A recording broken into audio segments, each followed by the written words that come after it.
شق البحار. بسم الله الرحمن الرحيم. الحمد لله نحمده ونستعينه ونستغفره ونعوذ بالله من شرور أنفسنا ومن سيئات أعمالنا من يهده الله فلا مضل له ومن يضلل فلا هادي له وأشهد أن لا إله إلا الله وحده لا شريك له وأشهد أن محمدا عبده ورسوله أما بعد. Saudara jamaah bapak ibu hadirin yang dirahmati oleh Allah Ta'ala, pada kesempatan kita kali ini kita sedikit membahas tentang tawakal, atau kalau bahasa Arabnya namanya tawakul. Dan tawakul atau tawakal adalah sidqu i'timadil qalbi 'ala Allah azza wa jalla fi jalbil manafi' wa daf'il madar. Tawakal itu adalah bergantungnya hati kepada Allah Ta'ala dalam mendatangkan manfaat atau menolak mara bahaya min umuri dunya wal akhirati, entah dalam urusan dunia maupun akhirat, ma'al akhdhi bil asbab, dibarengi dengan mengambil sebabnya. Jadi tawakal itu adalah bergantungnya hati kepada Allah Ta'ala dalam mendatangkan manfaat atau menolak mara bahaya dalam urusan dunia maupun akhirat, bersamaan dengan mengambil sebab. Sehingga tawakal itu nanti urusannya hati. Bagaimana hati kita bisa bergantung kepada Allah Ta'ala dalam urusan dunia kita maupun urusan agama kita. Kita serahkan diri kita semuanya kepada Allah Ta'ala, kita serahkan hasilnya kepada Allah Ta'ala di dalam hati kita. Itu yang dinamakan dengan tawakal. Tetapi tawakal itu tidak bertolak belakang dengan usaha. Bukan berarti kalau kita itu tawakal berarti kita itu tidak berjuang, tidak berusaha, tidak mengambil sebab. Di antara konsekuensi dari tawakal kita kepada Allah Ta'ala yaitu kita mengambil sebabnya, yaitu kita usaha, kita berusaha dengan kemampuan kita, sehingga hati kita bergantung kepada Allah Ta'ala, cuma kita tetap mengambil sebabnya. Misalkan dalam mencari rizki, dalam kita bekerja mencari rizki, hati kita tawakal kepada Allah Ta'ala, kita serahkan urusan rizki kita kepada Allah Ta'ala, kita serahkan hasilnya kepada Allah Ta'ala. Cuma bukan berarti orang yang menyerahkan diri dalam masalah rizki kepada Allah Ta'ala, bukan berarti di rumah saja, nganggur, duduk di masjid, cuma berdoa kepada Allah Ta'ala, bukan. Hati dia bergantung hanya kepada Allah Ta'ala, cuma dia tetap mencari sebabnya. Tetap dia berjuang, berusaha untuk mencari rezeki dengan kemampuan dia. Orang ketika sakit, dia meyakini dalam hatinya bahwa zat yang bisa mengobati hanya Allah Ta'ala. Sehingga hasilnya kita serahkan kepada Allah Ta'ala dalam pengobatan penyakit saya ini. Bukan berarti saya nggak berobat ke dokter, kemudian saya nggak minum obat karena saya tawakal kepada Allah Ta'ala, bukan. Orang yang tawakal kepada Allah Ta'ala, dia hatinya bergantung hanya kepada Allah Ta'ala, hatinya tidak bergantung kepada sebab, tidak bergantung kepada dokter, tidak bergantung sama obat, tetapi dia itu bergantung hanya kepada Allah Ta'ala. Dia meyakini bahwa yang bisa mengobati hanya Allah Ta'ala, dan yang mentakdirkan urusan atau hasil dari usaha dia itu hanya Allah Ta'ala. Cuma dia mengambil sebabnya, yaitu dia mengamalkan sebab, yaitu dia datang ke dokter, dia minum obat, kemudian dia juga berusaha untuk hidup sehat. Sehingga tawakal itu urusan hati. Tawakal itu urusan hati. Bagaimana hati dia bergantung hanya kepada Allah Ta'ala, tidak pernah bergantung kepada makhluk. Itu yang dinamakan dengan tawakal. Walaupun tawakal itu tidak mesti orang yang tawakal itu tidak mengambil sebab. Orang tawakal juga harus mengamalkan sebabnya. Oleh karena itu, Rasulullah SAW beliau pernah ditanya oleh seorang sahabat, hadis dikeluarkan Imam Tirmidzi dan dihasankan oleh Syalbani. Ada seseorang yang datang kepada Rasulullah kemudian bertanya, "Ya Rasulullah, aqiluha wa atawakkal am utalliquha wa atawakkal?" Dia bertanya, "Ya Rasulullah, saya datang ke sini, saya bawa onta. Yaitu saya itu naik onta. Ya Rasulullah, apakah saya ikat onta saya ini yaitu talinya saya ikat. Kemudian setelah itu saya tawakal kepada Allah Ta'ala, yaitu yang penting sudah saya ikat, nanti urusan onta saya itu dicuri atau lari, ya saya serahkan urusannya kepada Allah Ta'ala. Yang penting saya sudah ikat, atau saya lepas ya Rasulullah, yaitu tidak saya ikat, setelah itu saya tawakal kepada Allah Ta'ala. Yaitu ontanya itu saya biarkan saja. Kenapa? Karena saya tawakal sama Allah Ta'ala. Maka Rasulullah mengatakan, bal aqilha, ikatlah unta itu, wa tawakkal, setelah itu kamu tawakal kepada Allah Ta'ala. Itu maksudnya apa? Orang yang tawakal kepada Allah Ta'ala itu harus menjalankan sebab. Harus menjalankan sebab. Oleh itu Rasulullah SAW beliau bersabda dalam hadis yang sahih, dikeluarkan oleh Imam Ahmad, disahihkan oleh Syalbani, Rasulullah bersabda, "Lau annakum tatawakkaluna 'alallahi haqqa tawakkuli." Jika seandainya kalian itu tawakal kepada Allah dengan sebenar-benar tawakal, la razaqakum kama yarzuqut tayra. Niscaya Allah akan memberikan rizki kepada kalian sebagaimana Allah telah memberikan rizki kepada burung. Takhdu khimasan wa taruhu bitonan. Burung itu terbang di pagi hari dalam kondisi lapar, kemudian nanti pulang sore hari dalam kondisi kenyang. Di sini kalau kita perhatikan hadis ini, Rasulullah mengatakan jika tawakal kalian itu benar, pasti semua urusan kalian itu ditanggung sama Allah Ta'ala. Burung saja yang dia benar tawakalnya kepada Allah Ta'ala, dia itu pagi hari berangkat dalam kondisi lapar, sore hari pulang dalam kondisi kenyang. Maksudnya apa? Burung yang tawakal itu harus keluar, harus cari makan kalau dia itu pengen makan. Hasilnya itu nanti kita serahkan kepada Allah Ta'ala. Demikian juga kita juga harus keluar di rumah kita untuk mencari rezeki. Kemudian kita berusaha, hasilnya nanti kita serahkan kepada Allah Ta'ala.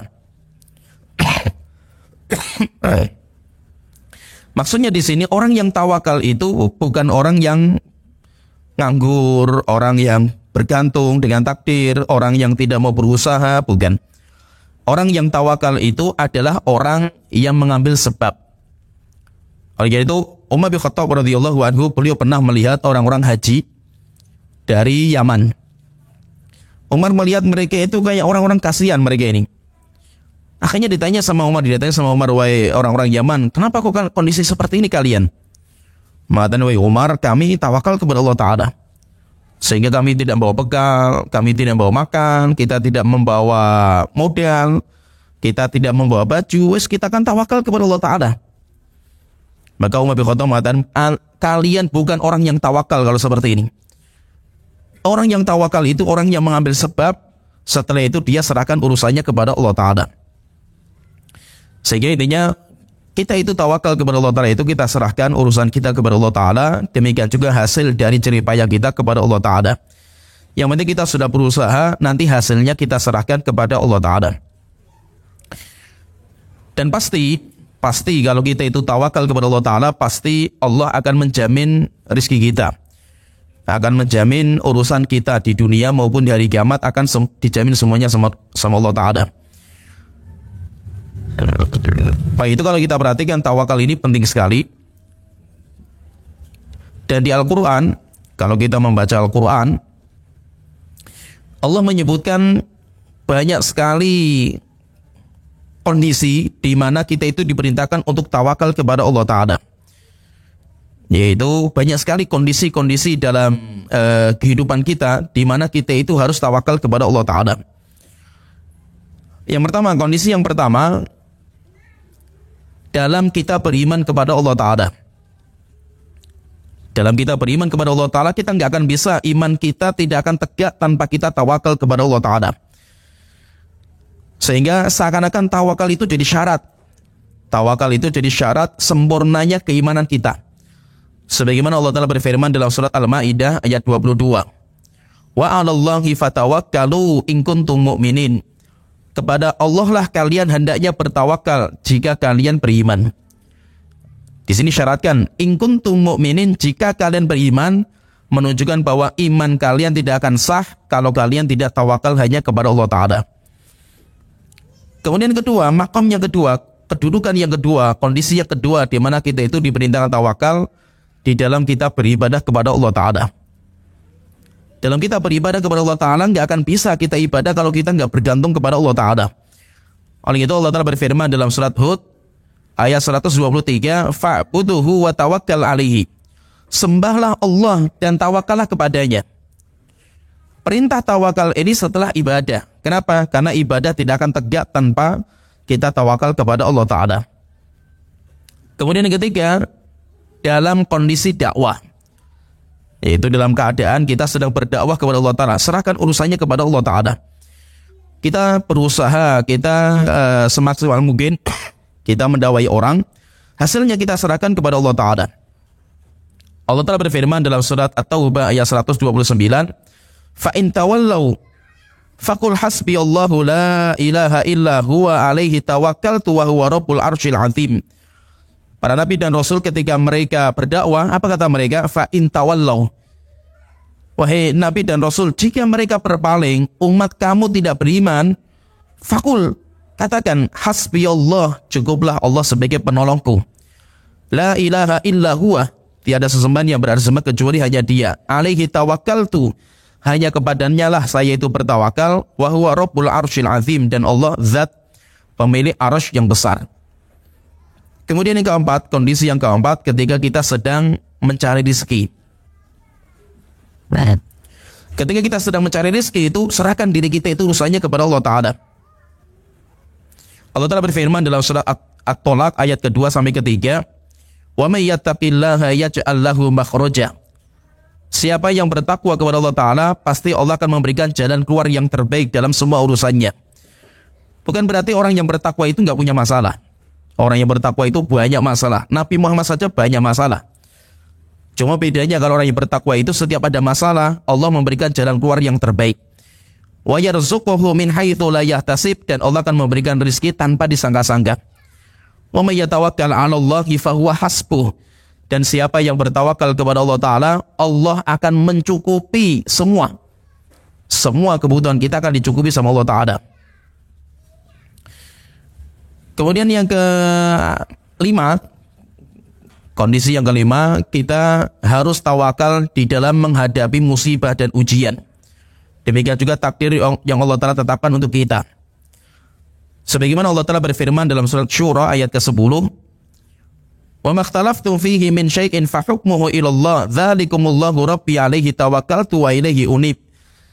Jika kalian berselisih dalam sebuah masalah, maka kembalikan hukumnya kepada Allah Ta'ala. Dzalikumullahu rabbi, itulah Allah Tuhanku.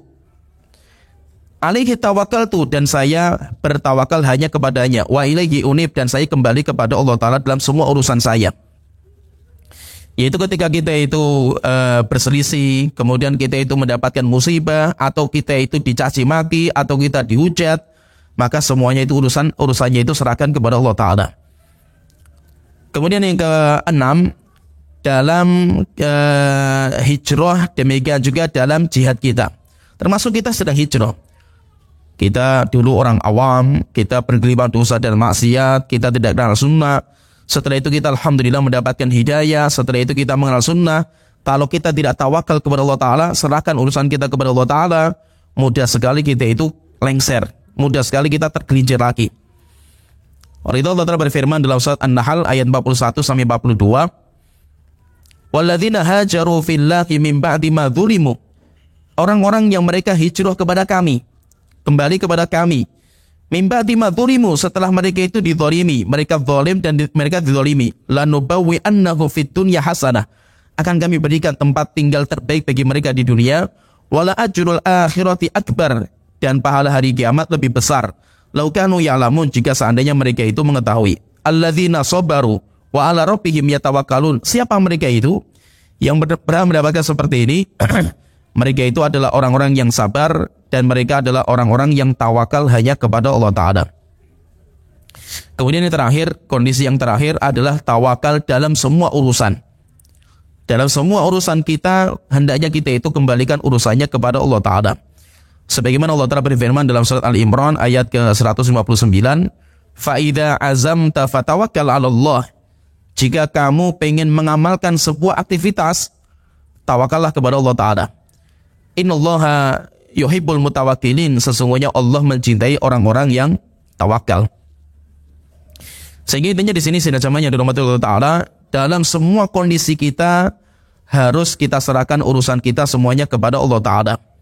Walaupun dalam kita menyerahkan semua urusan kita kepada Allah Ta'ala, bukan berarti kita itu nggak berusaha, bukan berarti kita itu nggak mengambil sebab. Tetap kita mengambil sebab. Kita berobat ketika kita sakit, kita bekerja ketika kita itu mencari rezeki, kita menikah ketika kita itu ingin punya anak. Tapi semua ini bukan penentu. Ini semuanya bukan penentu. Yang menentukan Allah Ta'ala. Kita serahkan urusan kepada Allah Ta'ala. Sedangkan berobatnya saya ke dokter itu hanya wasilah saja. Jika memang saya itu sembuh, bukan dokter yang mengobati, bukan obat yang memberikan pengobatan pada saya, tetapi yang mengobati itu Allah Ta'ala. Cuma Allah mengobati kita dengan perantara obat itu. Allah mengobati saya dengan perantara dokter itu.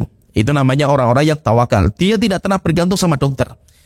Dia tidak pernah bergantung dengan obat. Dia tidak pernah bergantung dengan usaha dia dalam bekerja. Dia meyakini bahwa usaha dia, rezeki dia itu Allah yang memberikan. Cuma Allah memberikan rezeki kepada dia dengan perantara kerjaan dia, usaha dia, bisnis dia. Cuma bukan kemampuan dia yang memberikan rezeki. Lalu itu kalau kita perhatikan di dalam Al-Quran juga, Allah juga sering menyebutkan kita itu untuk sering usaha. Usaha saja, usaha dulu kita ini. Walaupun nanti hasilnya kita serahkan kepada Allah Ta'ala. Terkadang hasilnya itu nggak masuk akal. Terkadang itu hasilnya tidak masuk akal. Allah ketika menceritakan kisahnya Maryam, sebagaimana Allah Ta'ala berfirman dalam surat Maryam ayat ke-25, ceritanya Maryam itu setelah melahirkan di bawah pohon kurma. Setelah itu Allah Ta'ala mengatakan, وَهُزِّي إِلَيْكِ بِجِذْءِ النَّخْلَةِ تُسَاقِطُ عَلَيْكِ رُطُبًا جَنِيًّا. Maryam, coba kamu goyangkan pohon kurma ini. Yaitu pohon kurma yang di samping kamu itu, goyangkan. Tusaqitu 'alaiki rutuban janiyya. Niscaya akan berjatuhan buah-buahan yang segar dari atasnya. Wa kuli washrabi, makan dan minumlah. Minumnya dari mana? Dari air yang keluar dari bawah mata air kurma itu. Kalau kita berpikir sesosok Maryam, seorang wanita yang sangat lemah, dan dia barusan melahirkan dengan merasakan sakit yang luar biasa, sampai Maryam mengatakan, jika seandainya saya mati sebelum ini, kalau seandainya saya itu mati sebelum ini. Kenapa? Karena sakitnya luar biasa, sehingga Maryam berniat untuk mati sebelum itu, karena merasakan sakit yang luar biasa. Ketika Maryam itu merasa seperti ini, maka Allah memerintahkan untuk menggoyangkan pohon kurma, dan itu mustahil kalau bisa. Kita yang laki-laki yang kuat saja belum tentu bisa digoyangkan pohon kurma. Tetapi Maryam disuruh berusaha. Usaha dulu Maryam. Kalau Maryam itu ingin diberikan Allah langsung makanan dari atas langit, bisa. Maryam ketika di mihrab, ketika dirawat sama Nabi Zakaria, kullama dakhala 'alaiha, ketika Nabi Zakaria masuk ke kamarnya Maryam, mendapatkan makanan banyak di kamarnya Maryam. Maka Allah bertanya, Zakaria bertanya kepada Maryam, wahai Maryam, dari mana kamu dapat makanan sebanyak ini? Maka Maryam mengatakan, dari Allah Ta'ala. Langsung diturunkan dari atas langit. Allah kalau ingin memberikan satu meja makan saja, ma'idatan minas sama, yaitu meja makan berisi makanan penuh dari atas langit, gampang sekali bagi Allah Ta'ala. Pertanyaan, kenapa kok Maryam, wanita yang barusan melahirkan dengan sangat susah dan sakitnya, malah diperintahkan untuk menggoyangkan pohon kurma, sampai akhirnya berjatuhan buah-buah dari atasnya? Kenapa? Karena usaha yang Allah pengen lihat kita. Walaupun apa hasilnya itu nggak masuk akal gitu. Allah yang mentakdirkan hasilnya, cuma kita itu yang berusaha. Oleh itu Allah Ta'ala juga mengatakan juga dalam surat Al-Anfal ayat ke-17, yaitu apa? Yang penting Anda itu silakan berusaha. Silakan Anda itu berusaha. Mau berusaha dalam bekerja, berusaha dalam berobat, berusaha menjadi orang sukses, berusaha menjadi orang pintar, berusaha menjadi orang terbaik. Silakan berusaha masing-masing. Nanti Allah yang akan menghasilkan, menetapkan hasilnya itu Allah Ta'ala. Allah Ta'ala berfirman dalam surat Al-Anfal ayat ke-17, "Falam taqtuluhum walakinallaha qatalahum." Wahai orang-orang yang beriman, kalian tidak bisa membunuh mereka, orang-orang kafir. Bukan kalian yang membunuh mereka, walakinallaha qatalahum, tetapi Allah yang membunuh mereka. Wa ma ramaita idz ramaita walakinallaha rama. Ingat wahai Muhammad, ketika kamu memanah, wa ma ramaita, itu bukan kamu yang memanah. Wa ma ramaita idz ramaita, engkau tidak memanah wahai Muhammad ketika kamu memanah. Walakinallaha rama, tetapi Allah lah yang memanah. Maksudnya apa? Wa ma ramaita idz ramaita, kamu tidak memanah wahai Muhammad ketika kamu sedang memanah, tetapi Allah yang memanah. Maksudnya wa ma ramaita wa ma asabta ramya, anak panah yang kamu lemparkan itu enggak akan kena sasaran wahai Muhammad ketika kamu itu memanah. Yaitu ketika Nabi Muhammad memanah, anak panah ini mau melaju kemana ini? Bukan kamu wahai Muhammad yang mengarahkan anak panah itu ke sana itu bukan kamu. Wa ma ramaita, sehingga bukan kamu yang menetapkan ini anak panah itu mengenai leher musuh atau tidak ketika kamu itu memanah. Walakinallaha rama, tetapi Allah yang memanah. Maksudnya apa? Allah yang akan mengarahkan ini mau kemana ini anak panahnya ini, kenanya kemana ini, semuanya Allah yang mengarahkan. Waliyubliyal mu'minina minhu bala'an hasana, Allah akan menguji orang-orang yang beriman dengan ujian yang baik bagi mereka. Innallaha sami'un alim, sesungguhnya Allah Maha mendengar dan Allah Maha mengetahui. Oleh itu sudah jemaah yang dirahmati Allah Ta'ala, kita itu silahkanlah kita itu berusaha, kita itu mencari sebab, cuma kita serahkan diri kita kepada Allah Ta'ala. Hasilnya kita serahkan kepada Allah Ta'ala, dan kita nggak usah mikir hasil. Yang kita pikirkan itu adalah sebab saja, kita usaha saja yang kita pikirkan. Hasilnya tidak bisa di copy paste. Cara mencari rezeki bisa di copy paste, tetapi hasil rezeki nggak bisa di copy paste. Nah itu apa? Yang penting kita itu serahkan diri kita kepada Allah Ta'ala. Bukan berarti juga kita itu pasrah sama takdir saja, kita nggak berusaha, tidak. Rasulullah ketika hijrah, Allah Ta'ala sudah mengatakan dalam surat Al-Ma'idah ayat ke-67, Wallahu ya'simuka minan nas, Muhammad, Allah yang akan menjaga kamu dari semua manusia yang ingin mencelakakan kamu. Allah akan menjaga. Apakah dengan cara seperti ini artinya Rasulullah santai wis kita hijrah terang-terangan saja lah gitu, nekat saja wong Allah akan menjaga? Tidak. Rasulullah hijrahnya sembunyi-sembunyi. Bahkan Rasulullah ketika hijrah, Rasulullah menyewa orang kafir, Abdullah bin Uraik, yaitu orang kafir yang disewa sama Rasulullah untuk menunjukkan jalan. Kenapa seperti itu? Karena tawakal. Karena tawakal, bukan berarti tawakal itu orang yang nekat, atau orang yang bonek, atau orang yang tidak punya perhitungan. Tidak, bukan seperti orang yang tawakal. Orang tawakal itu adalah orang yang berusaha semaksimal mungkin, cuma dia serahkan hasilnya kepada Allah Ta'ala. Kita tidak usah mikir hasil. Kalau kita mikir hasil, stres kita ini. Tetapi kita itu mikir usaha. Yang penting kita itu sudah berusaha semaksimal mungkin, maka nanti semua nanti akan Allah semuanya itu akan mudahkan semuanya jalan kita. Apalagi dalam masalah rezeki, kita nggak usah terlalu khawatir masalah rezeki. Kenapa? Karena semuanya itu sudah ditakdirkan. Sehingga kita itu nggak mencari rezeki kita ini. Kita itu menjemput rezeki kita masing-masing. Rezeki sudah ada. Maka sampai Rasulullah mengatakan, "Lau anna bna Adam haraba min rizkihi." Jika seandainya seseorang dia lari dari rezekinya, yaitu dia sudah bosan dengan rezekinya sampai akhirnya dia tidak mau dapat lagi. Kama yahrubu minal mauti, seperti orang lari dari kematian. Orang nggak mau mati, seperti orang nggak mau dapat rezeki lagi, sudah bosan saya itu. La atrakahu rizquhu, rezekinya akan menjemput dia. Kama yutrikuhul mautu, sebagaimana kematian pun akan menjemput dia. Oleh itu sudah jemaahnya dirahmati Allah Ta'ala, semua urusan kita itu kita serahkan kepada Allah Ta'ala. Baik kita sedang berjuang untuk aktivitas dunia, atau kita itu sedang berusaha untuk aktivitas akhirat kita, kita serahkan semuanya kepada Allah Ta'ala. Dan orang-orang yang nanti seperti burung tadi, yaitu orang yang tawakalnya kepada burung, yang penting apa? Dia keluar usaha, cari makan, nanti pulang sore dia itu sudah mendapatkan makanan. Orang-orang yang masuk surga pun juga orang-orang yang hatinya seperti burung, yaitu orang-orang yang dia itu kuat sekali tawakalnya kepada Allah Ta'ala, nggak pernah ada rasa takut, tidak pernah khawatir tentang rezekinya, cuma dia itu punya Allah Ta'ala. Sampai Rasulullah mengatakan dalam sebuah hadis yang sahih dikeluarkan oleh Muslim, yadkhulul jannata aqwamun akan masuk surga orang-orang afidatuhum mithlut tayri, di mana hati mereka seperti burung, yaitu burung yang disebutkan sama Rasulullah tadi, yaitu kalau kalian itu tawakalnya seperti burung yang tawakal, dia tidak pernah takut, tidak pernah khawatir tentang masa depan, karena dia itu punya sang pencipta yang telah mentakdirkan rezekinya, sehingga pagi hari berangkat dia serahkan dirinya kepada Allah Ta'ala, sore hari pulang sudah kenyang. Jika seandainya kita juga seperti ini, kita berjuang untuk menjadi orang mukmin, kita berjuang untuk berdakwah, kita berjuang untuk mencari rezeki, niscaya nanti kita itu akan dimudahkan semua urusan kita. Dan kita nggak pernah khawatir akan apa yang kita miliki. Yaitu ya, apalagi kita masa depan. Syaitan yang membuat kita itu takut akan masa depan kita. Mari kita Allah Ta'ala mengatakan asyaitonu, yaitu kumul faqr. Syaitan yang menakut-nakuti kalian dengan kefakiran. Sampai banyak kita dapatkan orang, dia kerja di haram. Kerjaan di haram. Dia itu mau keluar itu, dia mikir nanti anak saya makan apa itu. Padahal dia belum punya anak. Atau nanti anak saya nanti kalau kuliah nanti berarti apa? Padahal anaknya masih bayi. Sudah mikir 20 tahun yang akan datang gimana nanti saya akan itu.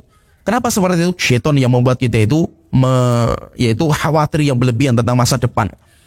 Jika seandainya kita itu punya Allah Ta'ala, tidak ada yang perlu kita khawatirkan. Banyak sekali ulama-ulama salaf kita memberikan nasihat kepada kita tentang keutamaan tawakal. Di antaranya ucapan Amir bin Qais. Beliau mengatakan salathu ayatin min kitabillahi iktafaitu bihinna jami'al khalaik.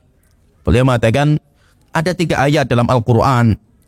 Kalau kita itu fahami 3 ayat ini, kita sudah nggak butuh makhluk lagi. Cukup Allah sebagai satu-satunya zat yang kita jadikan tempat sandaran kita. Kita sudah nggak butuh makhluk setelah itu. 3 ayat. Maka fahami 3 ayat ini. Yang pertama, Allah Ta'ala berfirman dalam surat Yunus ayat 107. Allah Ta'ala berfirman, wa iyyamsaskallahu biturrin fala kashifalahu illa huwa. Jika Allah menimpakan kepada kamu malapetaka, tidak ada orang yang bisa mengangkat kecuali hanya Allah Ta'ala. Wa yuridka bi khairin fala radda li fadlih.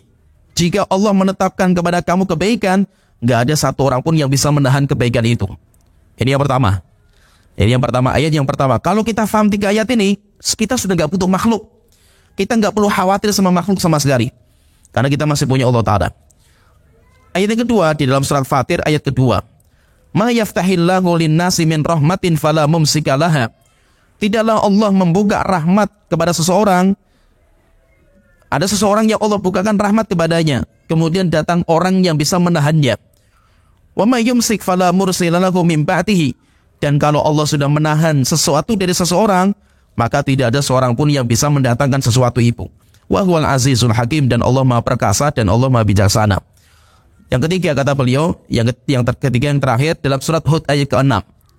Wa ma middabatin fil ardi illa 'alallahi rizquha. Tidak ada binatang atau makhluk yang hidup di alam semesta kecuali rezekinya ditanggung sama Allah Ta'ala. Wa ya'lamu mustaqarraha wa mustaudaha. Allah tahu yang disimpan dan yang dikeluarkan. Kullu fi dzalika fi kitabim mubin. Semua kullun fi kitabim mubin, semuanya ada dalam kitab yang jelas.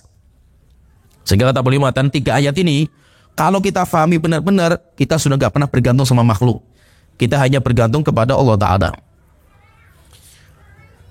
Ada seseorang datang kepada Imam Al-Ma'ruf Al-Karhi.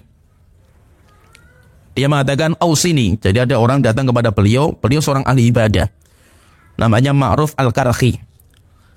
Ada orang tanya kepada beliau, orang itu mengatakan ausini. Wahai Imam, tolong berikan saya wasiat. Faqala, maka beliau mengatakan tawakkal Allah. Bertawakallah kamu kepada Allah Ta'ala hatta yakuna anisaka wa jalisaka. Sampai tingkatan tawakalnya itu sampai Allah itu menjadi tempat duduk kamu. Allah itu menjadi orang yang mendampingi kamu ketika kamu kesendirian. Wa mawdi asyakwaka, dan Allah menjadi tempat aduan dan curhatan kamu. Wa alam anna nasa la yanfa'unaka. Ketahuilah bahwasanya manusia tidak ada yang bisa memberikan manfaat kepada kamu. Wala yadurrunaka, dan tidak ada yang bisa memanfaatkan kepada kamu. Wala yu'tunaka walam yamna'unaka, tidak bisa memberi dan tidak bisa menahan. Yang bisa semuanya itu hanya Allah Ta'ala. Maka tawakal itu kalau kita bisa sampai kita jadikan Allah kayak teman akrab kita, di mana kita duduk bareng sama dia, kita curhat sama dia, semua masalah kita serahkan kepada dia, maka tawakal kita itu harus sampai tingkatan seperti itu. Ada cerita juga dari Abi Qudamah Ar-Ramli. Beliau mengatakan, qara'a rajulun hadhil ayah. Ada orang yang membaca, yaitu di samping beliau, ada orang yang membaca surat Al-Furqan ayat 58. Wa tawakkal 'alal hayyil ladzi la yamutu. Tawakallah kamu kepada zat yang maha hidup dan tidak pernah mati. Wasabbih bihamdihi, dan muliakan Tuhanmu, wa kafa bihi bidunubi ibadi khabira. Dan cukup Allah sebagai sang zat yang mengetahui akan dosa-dosa yang kamu kerjakan. Ketika ada orang baca seperti ini, fa'aqbala alayya Sulaiman al-Khawas. Datang kepada saya, namanya Abi Qudamah Ar-Ramli. Sulaiman al-Khawas datang kepada saya. Wa qala, kemudian dia mengatakan, ya Aba Qudamah, ma yanbaghi li 'abdin ba'da hadhil ayati ayyalja ila ahadin ba'dillah. Tidak selayaknya bagi seseorang untuk mengadu, untuk bergantung kepada selain Allah setelah Allah turunkan ayat ini. Yaitu apa? Allah zat yang tidak pernah mati, sedangkan manusia semuanya akan mati. Setelah itu beliau mengatakan, menjelaskan kenapa kok seperti itu. Beliau mengatakan, unzur kaifa qala Allah. Coba kita perhatikan bagaimana Allah telah mengatakan, wa tawakkal 'alal hayyil ladzi la yamutu. Bertawakallah kamu kepada zat yang tidak pernah mati selama-lamanya. Wa a'lamaka annahu la yamutu. Allah mengabarkan kepada kamu bahwasanya Allah itu enggak akan mati. Wa anna jami'al khalqi yamutun, sedangkan semua makhluk semuanya akan mati. Tsumma amaraka bi ibadatihi. Coba kita perhatikan ya, setelah itu, setelah kita itu bergantung kepada Allah karena Allah itu zat yang enggak pernah mati, setelah itu Allah perintahkan kita untuk ibadah. Kita perintahkan untuk beribadah kepada Allah Ta'ala. Wasabbih bihamdihi, dan hendaknya kita muliakan Allah Ta'ala. Tsumma akhbaraka bi annahu khabirun basir, dan setelah itu Allah mengabarkan kepada kamu bahwa Allah itu maha melihat terhadap dosa-dosa kamu. Setelah itu beliau mengatakan, ya Aba Qudamah, law amala ahadun Allah bi husni tawakkal wa sidqin niyati lahu. Jika seandainya ada orang yang bermuamalah kepada Allah dengan sebaik-baik tawakal dan sebaik-baik niat dengan ketaatan dia kepada Allah Ta'ala, maka lahtajat ilaihil umara, niscaya semua para raja-raja dunia akan butuh sama orang itu. Faman dunahum, apalagi di bawah mereka, di bawahnya para raja. Fa kaifa yahtaju ahadun ila ahadin. Kok bisa-bisanya itu setiap kita itu mendengar seperti ini, kok bisa-bisanya kita masih bergantung kepada selain Allah Ta'ala. Makhluk yang lemah, makhluk yang miskin, makhluk yang akan mati, kita bergantung kepada mereka dan kita tinggalkan Allah Ta'ala. Sehingga intinya di sini, kalau kita perhatikan di sini, beliau menceritakan di sini intinya kita itu diperintahkan untuk tawakal kepada Allah Ta'ala. Setelah tawakal kita ibadah semaksimal mungkin, dan mungkin dalam perjalanan kita dalam beribadah kepada Allah Ta'ala kita banyak dosa dan maksiat, maka kita fahami bahwasanya Allah akan melihat dosa kita dan kita istighfar kepada Allah Ta'ala akan dosa-dosa yang kita kerjakan. Ada sebuah cerita sebagai penutup pembahasan kita ini. Ada sebuah cerita, ada seorang pemimpin namanya Ahmad bin Tulun. Dia itu adalah seorang pemimpin di Mesir, dan di dalam cerita itu beliau adalah orang yang sangat zalim. Sampai ceritanya itu beliau itu membunuh 18.000 orang. Beliau membunuh 18.000 orang dengan cara mereka itu kayak di blokade. Jadi 18.000 orang itu di blokade, tidak dikasih makan, tidak dikasih minum sampai mereka mati.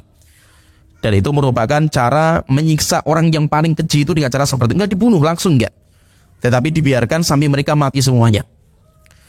Akhirnya ketika beliau itu berbuat seperti ini, 18.000 orang diblokade sampai dibuat mereka itu mati secara perlahan-lahan. Akhirnya ada seorang namanya Abul Hasan Az-Zahid. Dia ketika melihat kejadian seperti ini, maka beliau ingat dengan sabdanya Rasulullah, afdalul jihad kalimatu haqqin inda sultanin jair.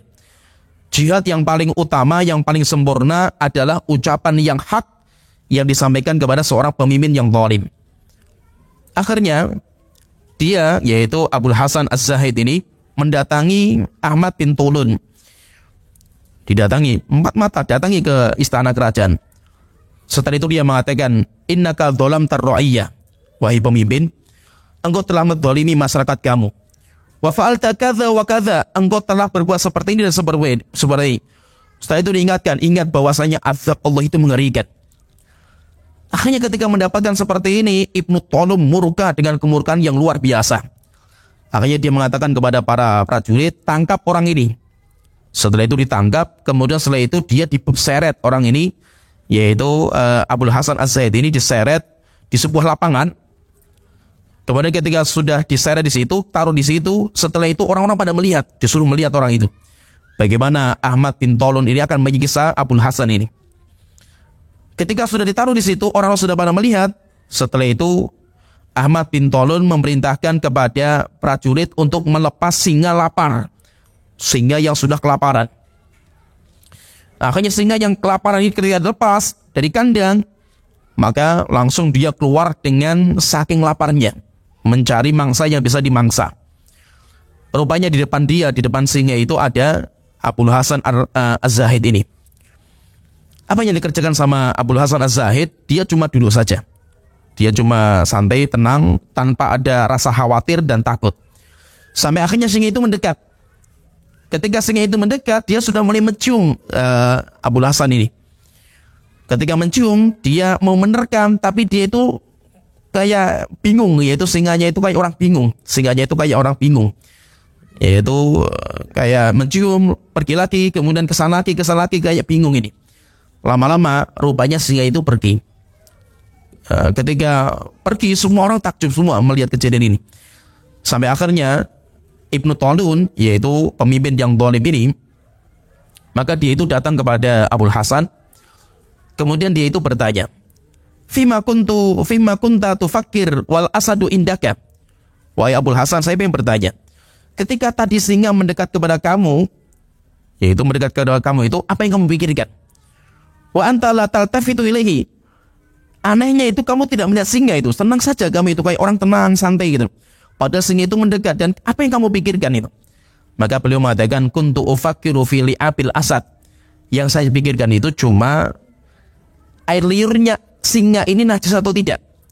Jika seandainya dia itu menjilat saya, jika seandainya dia makan saya itu najis atau tidak bagi saya. Sehingga apa? Sehingga saya nggak pernah khawatir masalah singa itu nanti dia makan saya atau tidak, saya nggak khawatir. Tapi yang saya khawatirkan itu kalau itu najis. Ya gigi saya kemudian najis, kalau saya mati dengan membawa najis, itu yang saya khawatirkan. Akhirnya dia tanya, yaitu raja yang zalim itu tanya, alam takhaf minal asad? Apakah kamu itu enggak takut dari singa itu? La. Maka Abul Hasan mengatakan, enggak, saya enggak takut. Kenapa saya takut kepada dia?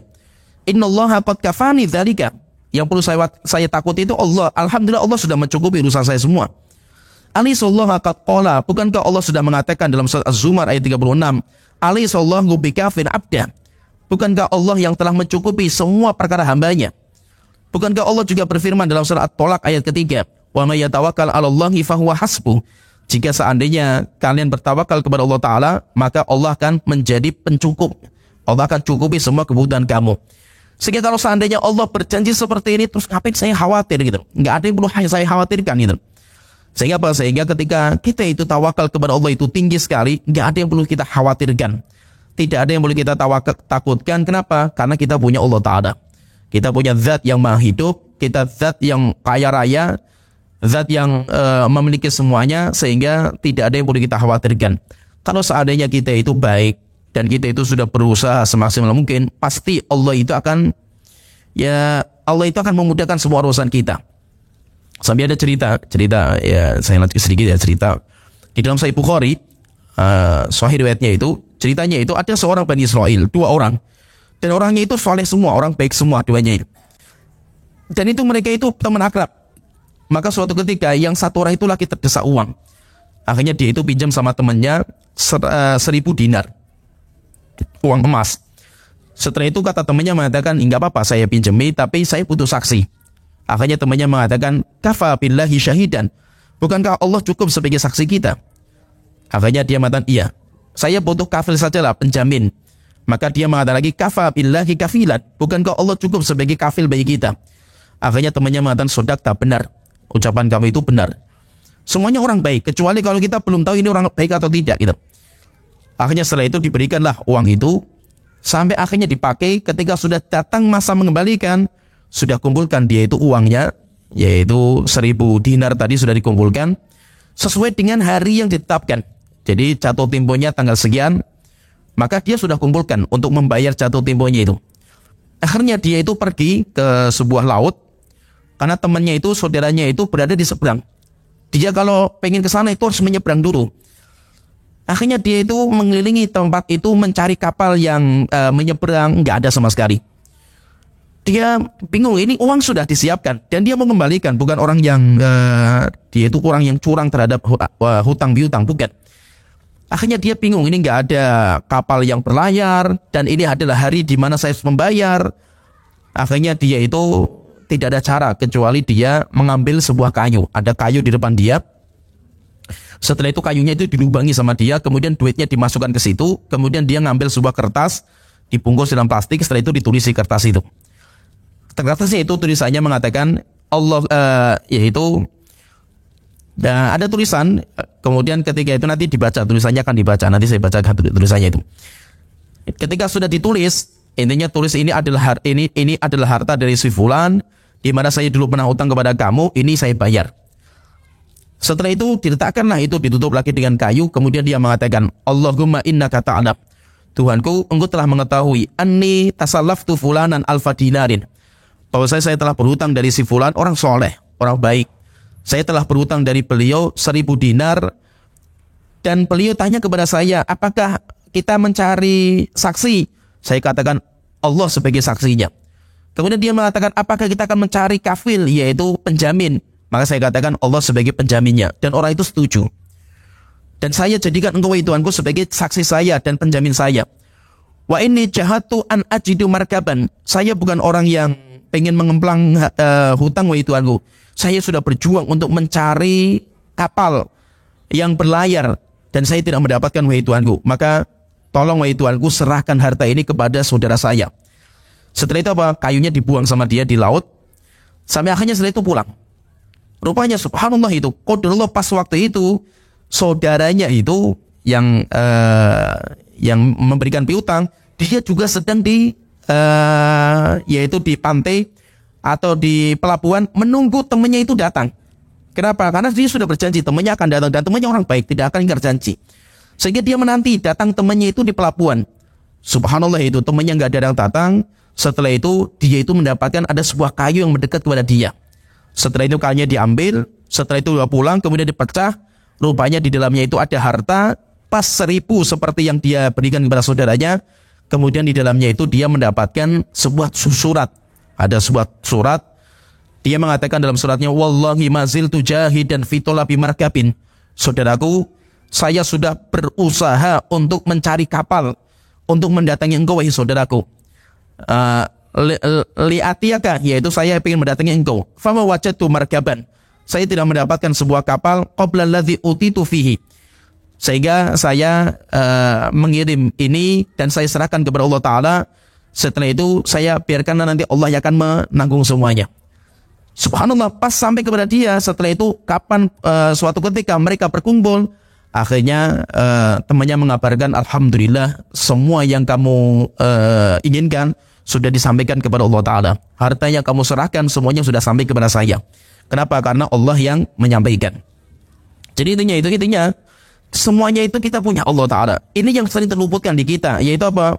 Terkadang itu hilang pikiran kita tentang Allah Ta'ala. Sehingga kalau kita punya masalah, bukan Allah yang kita pikirkan, tapi teman siapa yang bisa menjadi curhat saya. Setiap kita punya masalah keuangan, bukan Allah dulu yang kita pikirkan, tapi siapa orang kaya bisa saya datangi. Saya minta utang dan yang lainnya. Itu yang jadi masalah.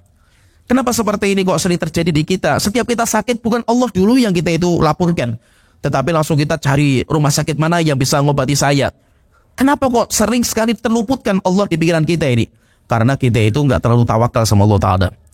Kita nggak terlalu pede sama Allah Ta'ala. Kita lebih pede sama zat yang kelihatan. Kita pede dengan seseorang, kita pengen pede dengan obat, kita pede dengan zat yang kelihatan. Sedangkan Allah yang kelihatan, kayak Allah itu nggak pernah bantu saya, Allah itu. Sehingga Kalau saya doa sama Allah lama nanti dikabulkan itu. Kenapa seperti itu? Karena kita itu nggak tawakal sama Allah Ta'ala. Kalau kita tawakal sama Allah Ta'ala, ngapain kita butuh orang gitu? Ngapain kita itu butuh benda-benda ini? Wong ini semuanya makhluk semua dan ini semuanya akan mati semua gitu. Mending saya butuh kepada zat yang maha perkasa, dan Allah kalau sudah bantu, semuanya menjadi mudah bagi Allah Ta'ala. Ya, sampai sini pembahasan kita secara ringkas, mudah-mudahan bisa bermanfaat. Wa akhiru dawana alhamdulillahirabbil alamin, sallallahu alaihi wa sallam wa ala alihi wa sahbihi ajmain.